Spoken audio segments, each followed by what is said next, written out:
السلام علیکم ورحمۃ اللہ وبرکاتہ۔ چلو آج کی حدیث کا آغاز کرتے ہیں۔ نحمدہ و نصلی علی رسول الکریم۔ بسم اللہ الرحمن الرحیم۔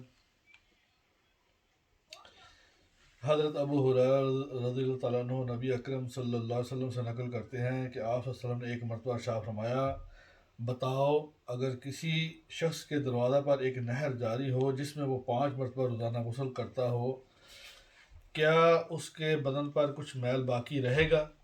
صحابہ رضی اللہ عنہ نے عرض کیا کہ کچھ باقی نہیں رہے گا۔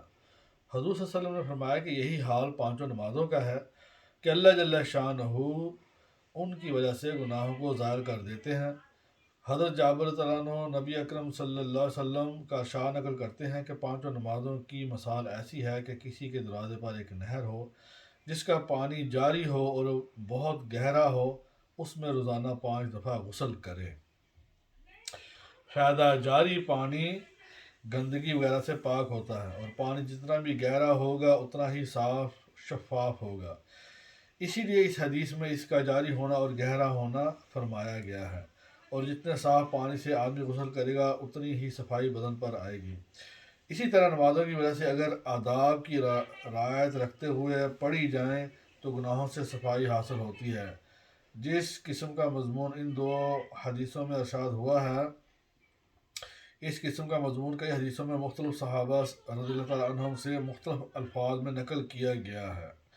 ابو سعید خدری رضی اللہ تعالیٰ عنہ سے نقل کیا گیا ہے کہ حضور اقدس صلی اللہ علیہ وسلم نے ارشاد فرمایا، 5 نمازیں درمیانی اوقات کے لیے کفارہ ہیں، یعنی ایک نماز سے دوسری نماز تک جو صغیرہ گناہ ہوتے ہیں وہ نماز کی برکت سے معاف ہو جاتے ہیں۔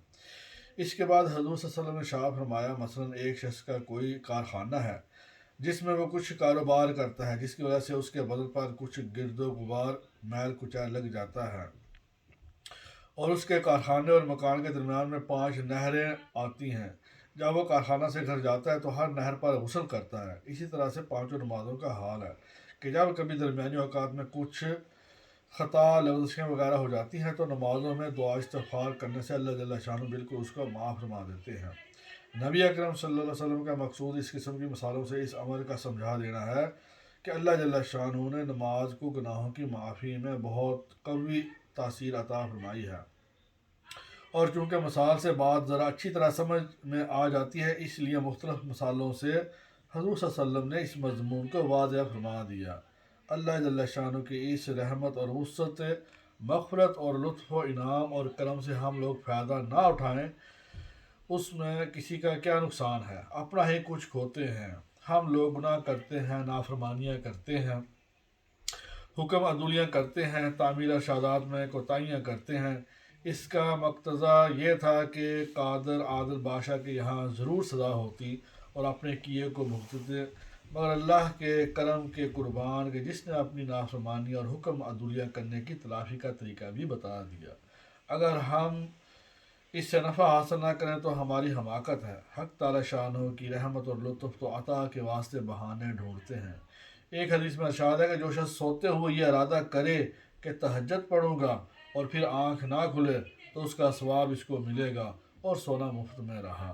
کیا ٹھکانہ ہے اللہ کے دین اور عطا کا، اور جو کریم اس طرح عطائیں کرتا ہو اس سے نہ لینا کتنی سخت محرومی اور کتنا زبردست نقصان ہے۔ بس بھی اللہ پاک ہمیں جو ہے روزانہ صحیح طریقے سے 5 وقت کی نماز جو ہے باجماعت تکبیر اللہ کے ساتھ پڑھنے کی توفیق عطا فرمائے۔